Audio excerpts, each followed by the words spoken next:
The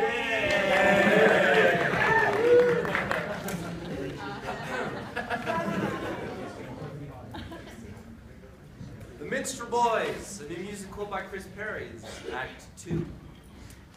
The four soldiers are all on their respective beds, making themselves busy with polishing their guns, writing letters, playing guitar, and resting. The general, who to this point we've only seen in scenes with Gazzetti, walks in dressed in Civil War attire. He interacts with Christian as the other soldiers go about their business, oblivious to the other time periods. Sergeant Major Fleetwood. Yes, sir. At ease, Fleetwood. Our orders have come in. The 3rd Division is heading to Richmond. We need to be in place ready for combat as of 28 September. You will be heading the 4th Regiment, as you might expect. Sergeant Hilton will be brought in to be your flag bearer to lead the charge. But, sir. Now, I know, Christian, you probably would like a colored man to lead your troops into the flank, but you have to understand there are certain procedures and issues with rank that exclude any of your men from being capable of such a duty. But, sir, of me, can I not lead my own men? I'm sufficient rank. Mind your place, Sergeant Fleetwood. I respect your readiness to subject yourself to danger, but it is not within the best interest of this company that a colored man be seen charging towards Confederate troops. If nothing else, it will do nothing less than instigate the opposition into a great fury that is about the last thing we need. We will fight fury with fury, sir. I'm sure that you will, Sergeant Major, but this decision is not your battle to fight. Your battle lays out there, at the head of your regiment, just behind Sergeant Hilton. He is a good man. He will lead your men to victory or lose his life in the pursuit. Very well, sir. Good luck, Fleetwood, and may God be with us. Christian kisses a letter from home that he has on his desk and exits the stage. Private Hubbard. Yes, sir. At ease, soldier. Yes, sir. I've been in communication with Dr. Calvin. He says that you have really been having a breakthrough recently. Just been cleaning all the skeletons out of my closet, sir. That's good to hear, soldier. We should all do that every once in a while, I suppose. Anyhow, I just wanted to let you know that your progress in your service have not gone unnoticed. You were exceptional yesterday during the mortar fire. A lot of lives were saved because of you. Just doing my duty, but thank you, sir. Word on the street is that there's an ally-friendly bar just on the other side of the border. The men and I are going to head over there tonight for a little bit of rest. You have my permission to join us, Hubbard. Thank you for the invitation, sir. I'm not quite sure if I should go, though. Come on, Hubbard, you gotta loosen up. Doc says you're ready to return to normal status. I say you're fine too. I've heard the spirits here are something worth writing home about. So will you be coming with us? And that's an order. Yes, sir. But if I don't drink, you won't have me court-martialed, will you? Time will tell, soldier. Time will tell.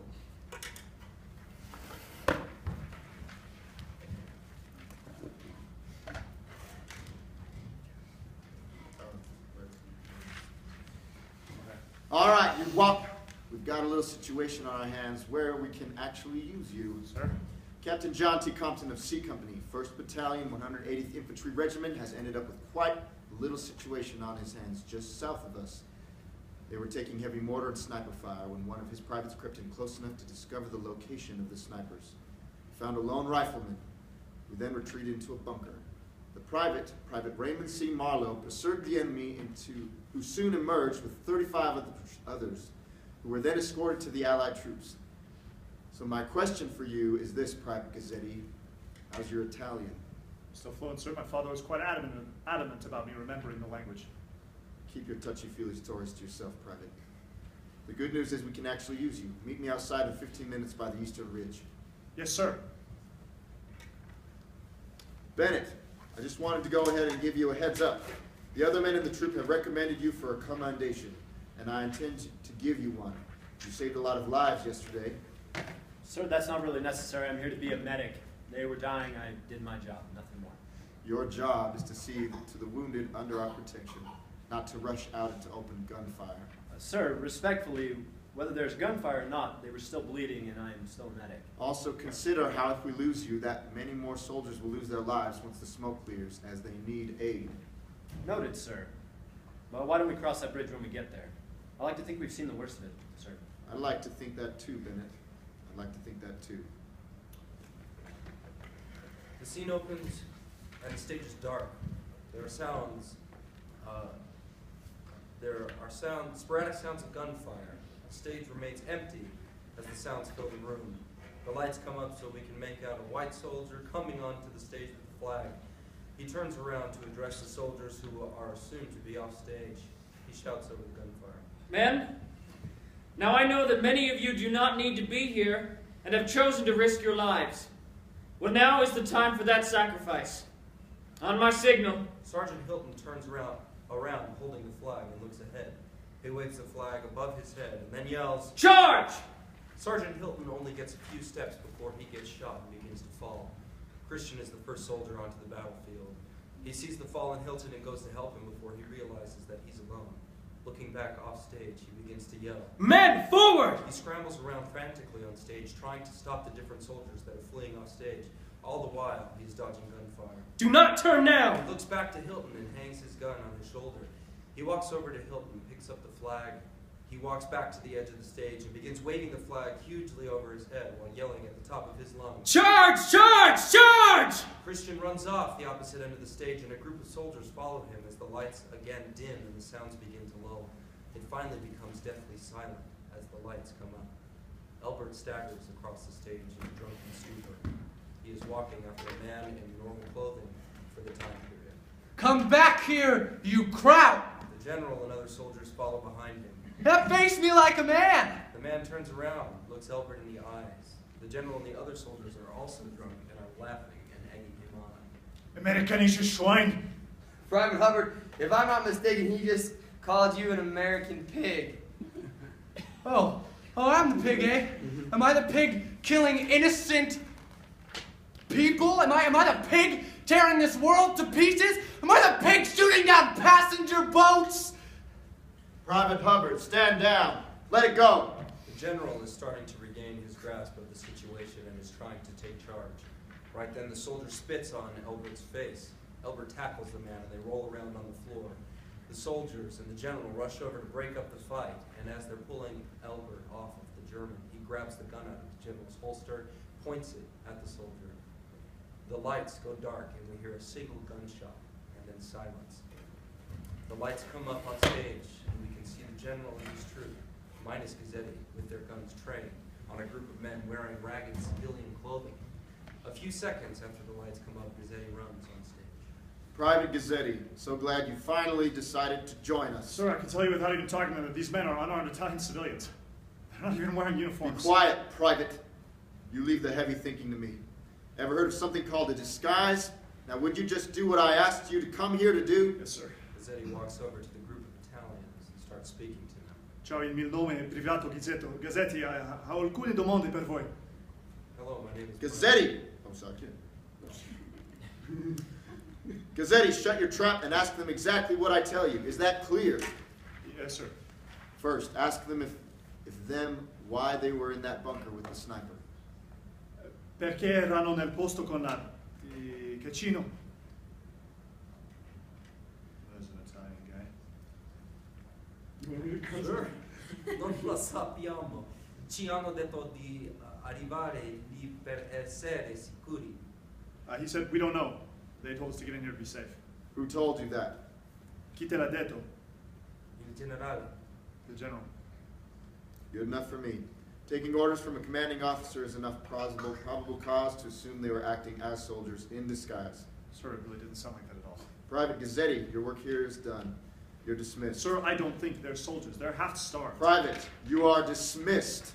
That's an order. These are innocent men. Private, I beg to differ.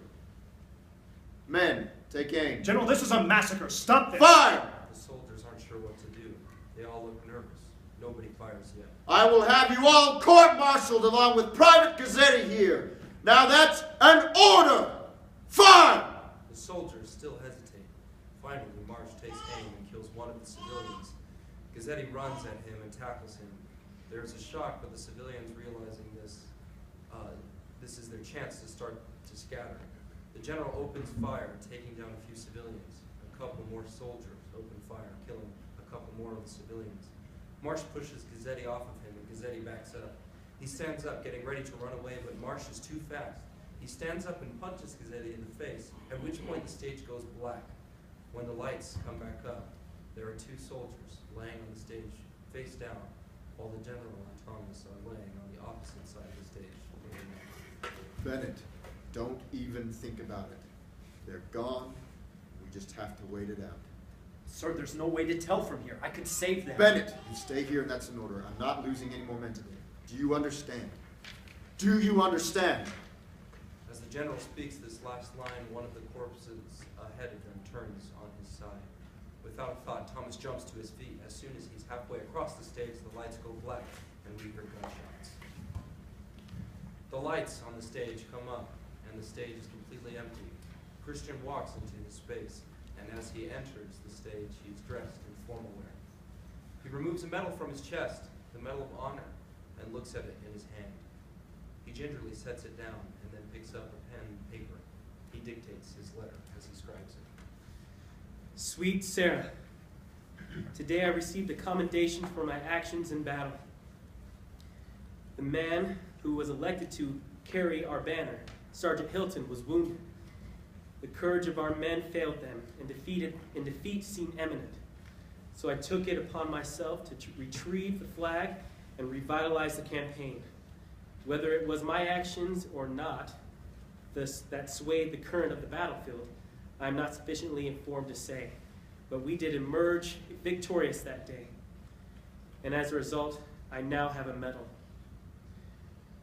But as I forge ahead, carrying that tattered emblem of my ideals, I could not only think of one thing. You, my love. You and my darling son, which I have not yet met, were the sole occupants of my consciousness as I streaked across the battlefield in that act of foolish courage. Sarah, I feel I must apologize. You were in the right. When the smoke rested and the fire ceased, there I stood with a piece of fabric attached to a pole of wood. I risked my life and the future lives of you and our son for wood and cloth. I do not wish falsely to communicate. Now that the actions have been completed, I do not regret them. I find this cause no less worthy. My heart grieves for the oppressed no less ardently. But you, my love, are the cause worth fighting for. My debt to God for his bounty of blessings was not blood. It was my devotion, and in that I failed you. But willing his grace that I should return to you, I pray that you find the forgiveness you need in you for my trespasses. Pray for me, Sarah. I seek the same forgiveness that I wish from you from my God. Plead to him on my behalf. I will write to you again as soon as I am able. My love, Christian. Christian carefully folds the letter and then meticulously places it in an envelope. He places the quill, ink, and envelope on his bed, stands and takes a moment to gather his thoughts. We now see him come down stage center as he looks to the skies.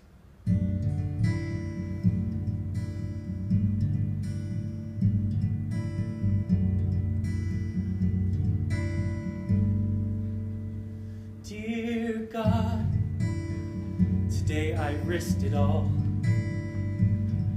When time after time the colors did fall, and I knew that I had to try to carry this battle for you even if I died. But when I rushed up,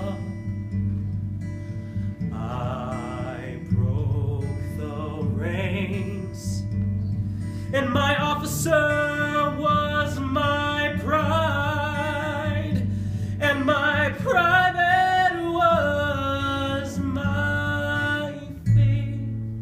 So I cried,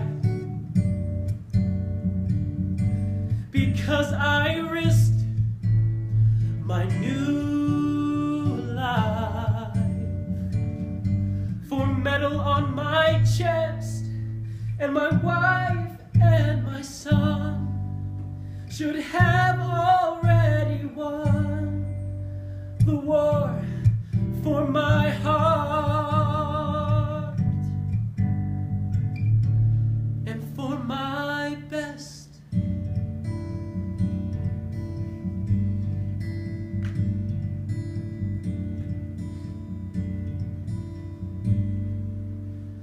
So dear God, now I fight to make it home alive and kiss my wife. 'Cause this honor and this glory will fade away with this memory. So now I'll rush in, I'll break the reins. My officer is my love, and my God is my faith. So I fight,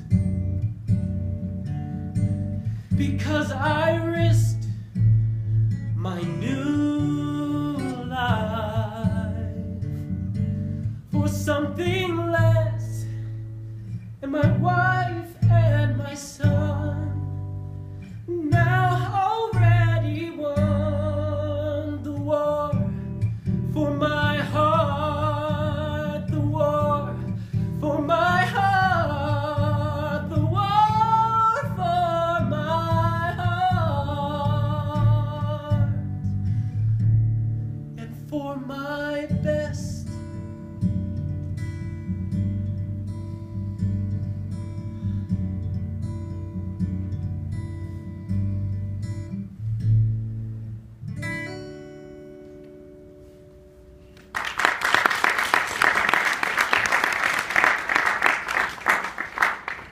Christian returns to his bed.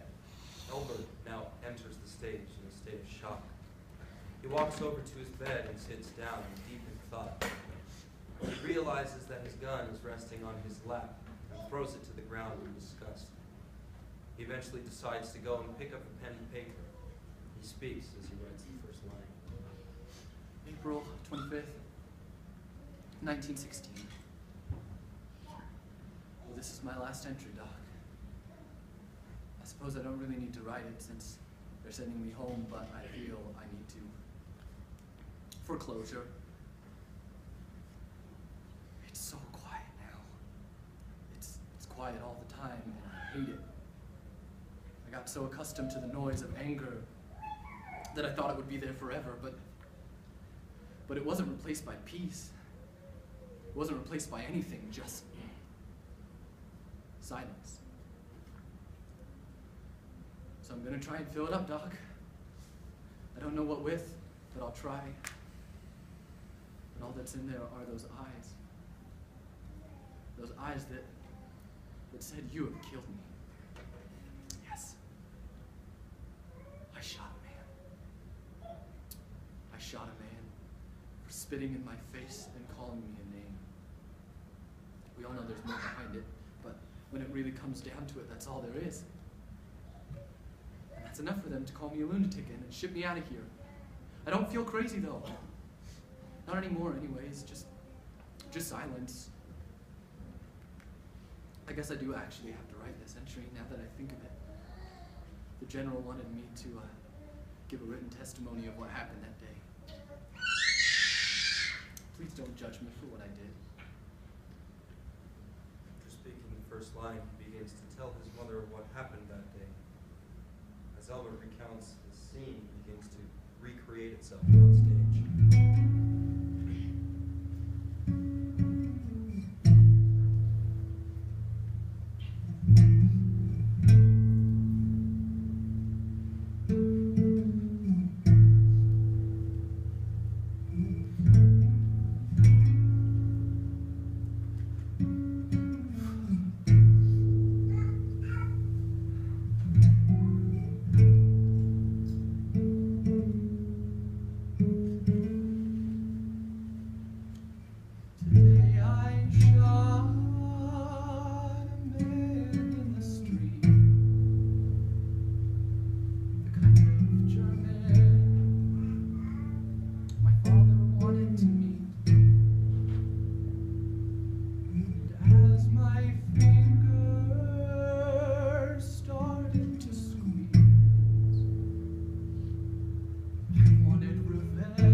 I've been scarred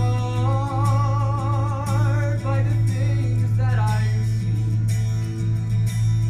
So I will go back to my country. And in my heart, I no longer see his race or nationality. He's a son and a father of three, being hunted by our enemy. And he is me. He is me.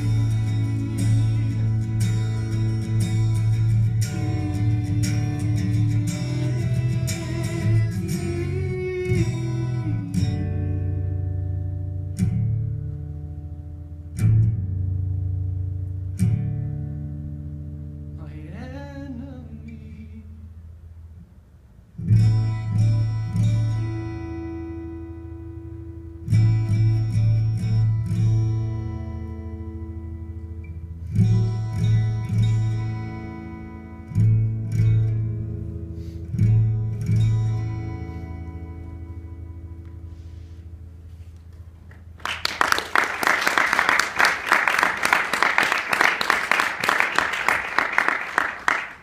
Everything has gone to black except for a spot on Elbert. At the completion of the final chorus, the lights come up, exposing the general sitting at his desk. Albert, if I may speak openly with you, I feel that I am to blame for what has taken place here. Sir, it was my doing. Yes, it was. But I put you in that situation, and I'm sorry. I really, truly am. I misstepped, and now you're going home. Sir, you showed me kindness, more than anyone else has in a long time. But sometimes, old demons are too loud. They drown out all the rest. I am sorry if I brought you any complications. Hardly, Hubbard. We knew the risks we were taking when we brought you along. Yes, a civilian has been killed, and that should never be the case. And I'm saying this completely off the record, but if that's the worst we got out of this deal, is another dead German sympathetic to the Kraut cause, then I would say it's been a small price to pay. Get help, Hubbard. That's the best thing you can do for your countrymen. Yes, sir. The carrier should be waiting outside for you by now. Godspeed, Private Hubbard. You were a good soldier. Your father would be proud. Thank you, General. Oh, and there should be another soldier waiting outside. Send him in, would you? Godspeed. Elbert heads directly to his bed area to begin filling his bag. As he does, the general remains seated as Gazzetti is brought in, handcuffed by Private Marsh and Stu. Private Marsh, Private Thompson, you're dismissed. Private Gazzetti, do you know what the term treason means? I'll take that as a no. That doesn't surprise me, taking into consideration your recent actions. Were you aware, then, that treason is the only law specifically outlined in the Constitution of the United States of America? Also, no surprise at a lack of response there. I'm sure you were too busy dreaming of the Italian countryside to be bothered with things such as history in grade school. Isn't that right, Gazzetti? Well, luck would so have it that I happen to have that very excerpt from the Constitution with me. It just so happens to be standard issue for all governing officers of the U.S. military. Let me read it for you so you can get a feel for it. Treason against the United States shall consist only in levying war against them or in adhering to their enemies, giving them aid and comfort. You know what? I think that's quite enough to give us a good idea of what's at stake here. Sir, permission to speak freely? No, Private. I'm not quite done here. I don't care. You're a disgrace. You call accosting volunteers for the war effort noble? You call shooting down innocent civilians American? Innocent civilians? Why would a group of Italians be huddled behind an outpost in the middle of the theater of war? Answer me that, Private. That's an order. Don't try and pawn off your bloodthirst on me. I can think of 1,000 reasons why they could have ended up in that situation just as well as you could. Oh, here's an idea. What if we asked them what they were doing there instead of just shooting them down? Don't you belittle me with your nationalistic rhetoric. If that was a group of American soldiers you were wearing one of their uniforms, you would have been the first to pull the trigger. I wouldn't care if they were Japanese, Italian, German, or American. I would have done the same thing. What you did was wrong. The only way you would have found me at the aiming end of one of those rifles is if you had been in the lineup. Private Gazzetti, stand at rank and fall back, boy. Stay in your place. You crossed the line. You attacked my men. So you'll be discharged, boy. And this is where it ends. And why would I try to cover your lies that could have cost lives? So I'll hear no stories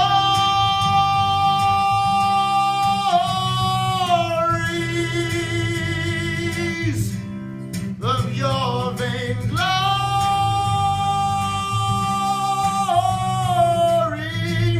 You're no GI, just a traitor and a lie. Maybe you're right. Maybe it's true. I'm no cold mercenary. I'm no red, white, and blue. And if these are your citizens of the US of A, then I'm as American as Hitler, just with a different name. So why should I fight for a lie when I could die with no? You have no glory.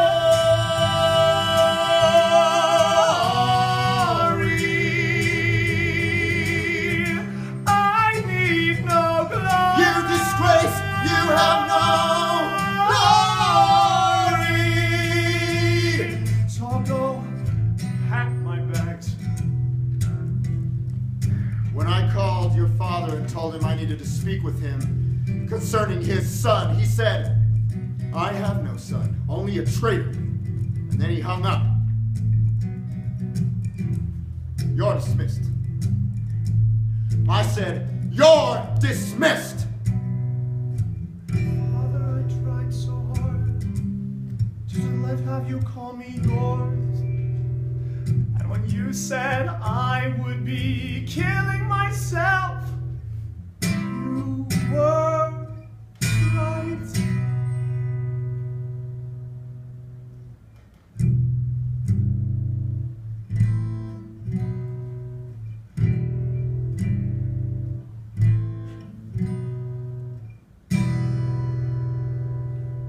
Gazzetti then slowly pulls out his duffel bag from under his bed. He looks around in it for a second and spots his gun on the nearby dresser. He takes the gun, looks at it momentarily, and then points it to his head. The lights go black, and we hear a loud bang. Taylor is sitting on her bed listening to a tape recording of Thomas. She is beaming. We can hear what he's saying. I'm on the line tonight, pulling guard instead of regular watch. Of course, if I did hear him out there, I sure wouldn't hope to anyway. I can't shoot at him. I'll sort of shout at him. You can't see anything anyway, just try to listen. Then if you hear King Tut's army heading over the hill towards you, just shout, Mother May I, and something, then you run away. I don't know, this whole thing is silly. The whole darn war is silly. I shouldn't say that, I guess, but war strikes me as being the most ridiculous thing I have ever been a part of. It doesn't seem possible that we're trying to kill people, and they are trying to kill us. Like I say, it's a complex situation. Maybe it's the only way we can win a dignified peace for people. I don't know. We'll just have to wait and see. Let's count our blessings instead of worrying about the little stuff. It don't mean nothing. It really don't. My mom raised me from a little kid to the point where I am now, and I feel ready. I've never felt any more ready. And I'm ready when I get out of this either to set out on my own or join forces with you and set out together or something. I don't know. But I feel ready. You know? Well, I've rambled a lot on this tape. As soon as I can, I'll let you know some more. And no sweat, I feel good. Now before I go, Tay, I wrote a song I want you to hear. I feel it really says what I'm trying to say all along. Now, if I mess up or something, don't hold it against me, okay? Okay, here we go. As he's singing the first verse, Taylor responds to a silent knock at the door. She jumps off her bed to go and answer. We see her mouth the words, "Mom," and hug the woman at the door. All of this happens in silence while we hear the chorus of the song. She asks her what she's doing here, and her mother tells her that Thomas has been killed. She begins to sob, and she sobs as the music transitions from being a tape recorder to being live, and we see Thomas appear on stage.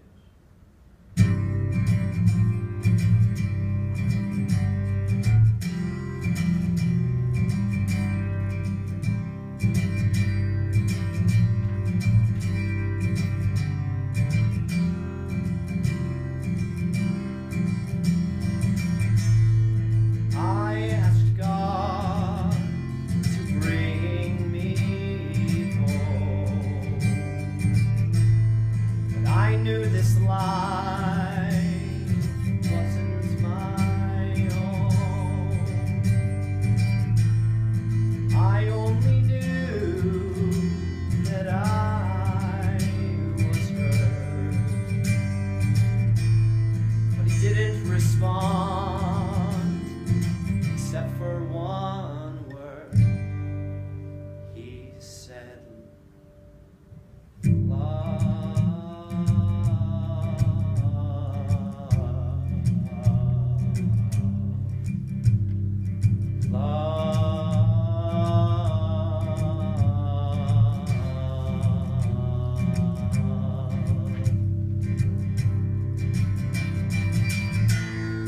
I saw a man from the other side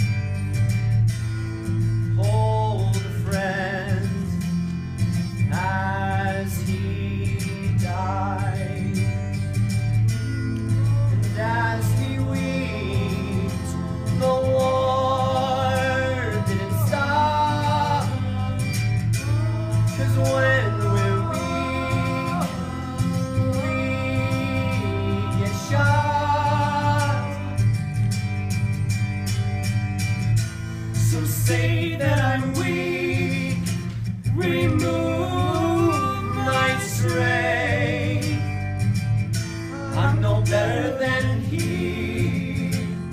I know things. What is the change that puts us on sides? I know it's us, but God, what's your sign? He said, love.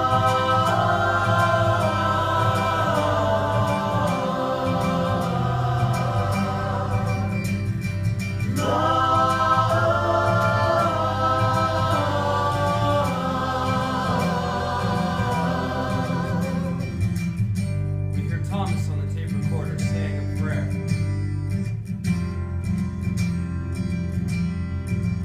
Oh God, during this time of crisis, help us. Help us have courage to face it, strength to endure it, and patience to understand it. And no matter what its outcome, fill our hearts with hope from love.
onto the stage with a washing tub, stool, and some clothing. She sits down and begins doing the laundry. Her grandson Charles appears sheepishly at the edge of the stage. Is that you, Charlie? What are you doing all the way over there? You come over here at once and give your grandmother a hug. Sarah stands up and embraces her grandson. Now, to what do we owe this great pleasure, son? I wish you would have let us know you were coming earlier. I would have let your grandfather know so he could be in town. He would have loved to see you. I'm sorry, Grandmama. No need to apologize, child. Now tell me, what has brought you around these parts? Well, you know how I done get married and all earlier this year? Of course, I know that, Charlie. We were at the wedding. Well, you see, things ain't been going so good with the monies. You see, my wife Lucy, she done got real sick with some terrible sort of flu. I'd saved up all I could to buy a house, but I done spent it all on doctors and the sort. There's a kind man there's been nice enough to let us lodge with him while his daughter been at school, but she gonna be getting back soon, so we gonna have to move on. But I just ain't got no money to get me some land, so I come here to ask for some help. Bless your heart, child. You have certainly fallen on some dire circumstances. Things have not been going so swimmingly for us either, so I don't know if we'll be able to help, son. I'm so sorry. No, don't you worry yourself about me, Grandmama. I come to town to find work and maybe save up some money again. Now, you wait a second. I just thought of something. Sarah disappears and returns with Christian's guitar in a case. Oh, I couldn't. You can and you will. Your granddad hasn't as much as opened the case since he got back from the war. He is about as close to the deaf as you can get, and he just does not have the time for music anymore. He would want you to have it. What does he always tell you, Charlie? Ain't nothing more important than family. Exactly. Now you take this to the market and make sure you get no less than $25 for it. She kisses him on the forehead. It is always such a delight to see you, dear. Now go on and make you some money. Thanks, Grandmama. I won't let you down. They both walk off stage as Elbert walks onto the stage with his duffel bag. The general chases him down holding his guitar. Private Hubbard, you forgot this. No, I didn't, sir. So you're telling me I ran halfway across this base for nothing? No, thank you, sir. It was a very kind thought, but I feel it's a part of me I need to leave here. Stow it in the barracks. Maybe someone else will find it in a time of need. Elbert walks past the general. The general sets the guitar down, and as he does, a man in a suit meets another man in a suit standing center stage, and they pick up the guitar as they're holding boxes. The one man looks at the other solemnly. Are you ready? Are we ever? They both knock on the door. Dante appears. Hello, are you Mr. Dante Gazzetti? The very same?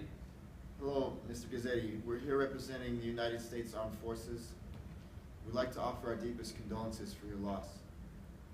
We have recently received a shipment from Europe with all of your son's personal belongings and have brought them with us. Here's my card, Mr. Gazzetti. We're more than happy to offer professional counseling services for you and your family. Thank you, gentlemen, and goodbye. He's left the guitar on the doorstep as he begins to shut the door. Excuse me. Excuse me, sir. The guitar? My son never had a guitar. Thank you for your time. The men stand in silence for a moment looking at the guitar. Must have been shipped by mistake. Must have been. You know what? There's a pawn shop just around the corner. I've got no need for this thing. Let's say we turn it in, I'll split it with you. Sounds fair to me. And then drinks on me. I hate those visits. The men continue to talk as they exit the stage together. All the lights go down except for a single spotlight coming down stage center. Taylor Zetterton, now around 50, is standing there alone with the guitar by her side. A young man dressed in an Iraq uniform walks onto the stage. So, Mom, how do I look? Son, you look magnificent. You know, son, you don't have to do this. I'll be just fine without you. Mom, I think we're a little past that. My plane leaves in an hour. I know. I just wish you didn't have to go. I know you do, but I can take care of myself. And I need to do this. Well, that's your decision. I love you, son. Love you too, Mom. I'll call you as often as I'll let me. And I think they've got Skype too, so try your best to not be so incredibly technologically illiterate. I'll try my best. I want you to have something. I know it doesn't look like much, but this once belonged to one of the finest soldiers I ever knew. I never saw him again after he went away to Vietnam, but he taught me some of the most important lessons I ever learned. You've done the same for me, James. So that's why I want you to have it. Plus, maybe it'll give you something to do in your downtime. Thanks, Mom. Look, I really gotta get going. I'll let you know as soon as I can when I get there safely. Love you. Love you too. And don't forget to write. Nothing beats getting an old-fashioned letter.